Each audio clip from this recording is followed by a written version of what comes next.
స్వాతంత్రం వచ్చి 75 సంవత్సరాలు అయింది. మనము పాకిస్తాన్ తోటి ఎప్పటికీ బాధలు పడుతూనే ఉన్నాం. ఉగ్రవాదులతో వాళ్ళు పోషిస్తూనే ఉన్నారు. మనం ప్రధానమంత్రికి ఒకటే మేము మనవి చేస్తున్నాం అందరికీ, మోడీజీ पाकिस्तान उग्रवादों को खत्म करो, कुचल कुचल के रख दो।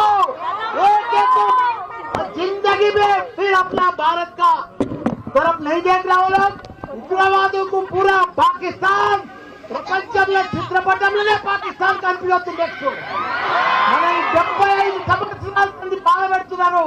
మనం ఇక భరించలేము. మనం ఇక ఓపిక లేదు మనకు.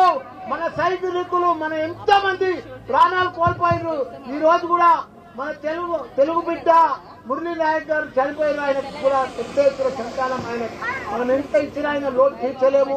ఆయన కుటుంబానికి కూడా చెప్తున్న మనం మాత్రం ఇప్పుడు వదిలేదే లేదు. మన భారత సైనికులకు మొత్తం ధైర్యంగా మేము డాక్టర్లము, ఇంజనీర్లము, ప్రొఫెసర్లము, లీడర్లము, మా టీఆర్ఎస్ పార్టీ మొత్తం మీకు మద్దతు ఇస్తుంది. మీరందరూ కూడా పోరాడి ఆ ఉగ్రవాదులను మొత్తం ఖతం చేయాలని కోరుకుంటున్నా. జై జవాన్.